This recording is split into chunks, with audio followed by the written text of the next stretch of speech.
नमस्कार जोहार। मैं मनोज दत्त पत्रकार। मैं इस वक्त चतरा लोकसभा क्षेत्र में हूं और मेरे साथ है निर्दलीय प्रत्याशी डॉक्टर अभिषेक सिंह, जो कि पिछले 5 सालों से ही पहले से इस क्षेत्र में लगातार लोगों से मिलते आ रहे हैं और इनके पास एक विशेष हुनर है। वो है ये कि ये नेत्र चिकित्सक है और इसके माध्यम से लोगों की यहाँ पर सेवा भी करते आ रहे हैं और सेवा तो करते आ रहे हैं। मगर अब ये चतरा लोकसभा से प्रत्याशी हैं। इनका 15 नंबर पर बाल्टी छाप मशीन है, बाल्टी छाप इनका सिंबल है। तो मैं अब इनसे मैं जानना चाहता हूँ कि आखिर चतरा लोकसभा, जबकि आप एक नेत्र चिकित्सक हैं, डॉक्टर हैं, तो चतरा लोकसभा से चुनाव लड़ना क्यों ये चाहते हैं और लड़ क्यों रहे हैं? अब चूंकि आप नेत्र चिकित्सक होने की चर्चा किया है, तो मैं ये बात करना चाहूँगा कि यहाँ के नेता और साथ ही साथ लोगों का दूरदर्शिता का बहुत कमी है। लंबा अपना विजन और प्लानिंग नहीं करते। इमीडिएट बेनिफिट के चक्कर में वो बड़े बड़े लक्ष्य को साध नहीं पाते हैं, जिसके चलते उनका जीवन बहुत साधारण हो गया। इनके भोलापन का ही फायदा उठा के नेता और पार्टी इनका शोषण कर रहे हैं और ये पूरी कथा प्रचलित है कि चतरा संसदीय क्षेत्र एक चरागाह, नेता उसी को परोसा जाता है यहाँ चतरा संसदीय क्षेत्र में पार्टी, जो यहाँ कोयला पत्थर बालू का मैनेजमेंट बेहतर तरीके से देख सके। क्योंकि मैं एक डॉक्टर हूँ तो मैं जीवन का मैनेजमेंट देखता हूँ। तो ईश्वर ने मुझे जो प्रेरणा दिया है कि यहाँ के लोगों के जीवन का उत्थान करना, जो मैं समस्या, चूंकि मैं बहुत सारा 325 से ज़्यादा मेगा हेल्थ कैंप किया हूँ, तो मैं शरीर को सड़क के गल के गिरते हुए देखा हूँ। लोगों के जो समस्या है, जो मानसिक अव्यवस्था है, जो परेशानी है, जो भय है, मैंने बहुत करीबी तरीके से उसको महसूस किया है। और ये चतरा लोकसभा क्षेत्र में आप चैलेंजेस क्या क्या देख रहे हैं? यहाँ पे क्या क्या समस्याएं हैं?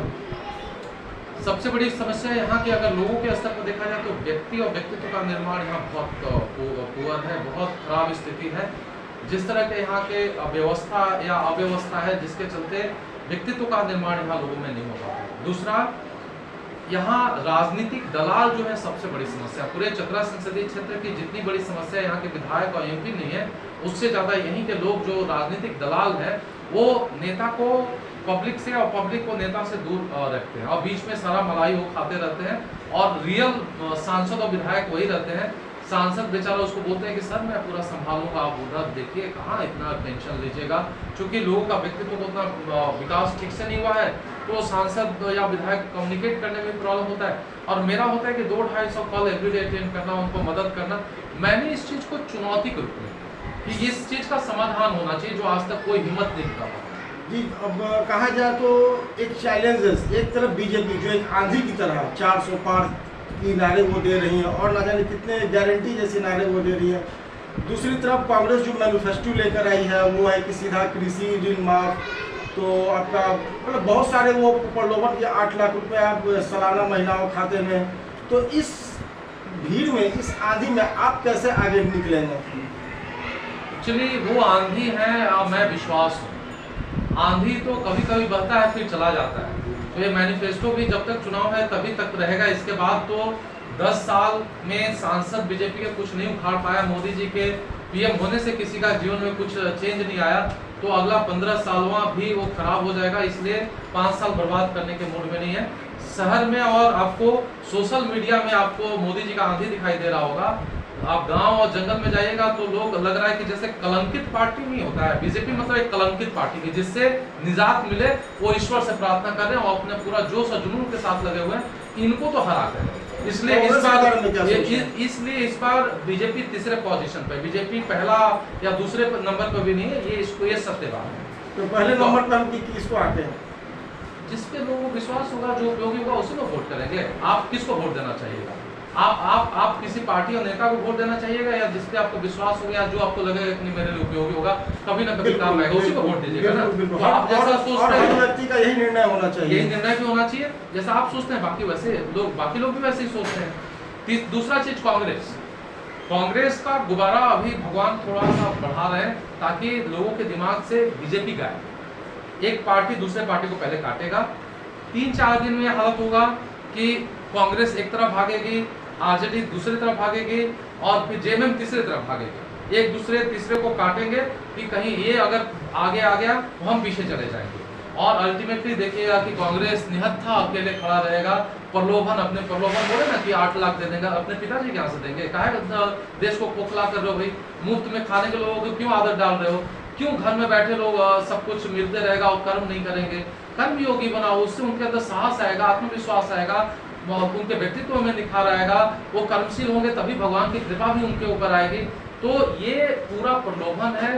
ये जिस तरह की अभी भारतवर्ष की राजनीति और जो झारखंड की राजनीति है ना, ये भयावह है। इस पूरे राजनीतिक जो परिदृश्य है, जो भयावह स्थिति है, उसमें डॉक्टर अभिषेक एक नया बीज है, एक नया विचार है और उस नए विचार के साथ सबको जोड़ना चाहता है। और आप क्षेत्र में जाएंगे तो डॉक्टर अभिषेक का क्रेज आपको दिखाई दे देगा जंगल पहाड़ में, कि युवाओं कैसे मेरे से जुड़ना चाहते हैं, कैसे मैंने उनको मदद किया है और मैंने कैसे एक नया इतिहास लिखा है कि राजनीति ऐसे किया जा सकता है जहाँ पर ज्ञान, अध्यात्म और साथ ही साथ सेवा प्रमुख होगा। छल बल और कपट और प्रपंच और बाहुबल और धन बल का यहाँ प्रयोग नहीं किया गया। अब एक आखिरी सवाल, आप निर्दलीय प्रत्याशी हैं, आपके पास पार्टी नहीं है, कैडर नहीं है, तो कैसे इस युद्ध को आप जीतेंगे?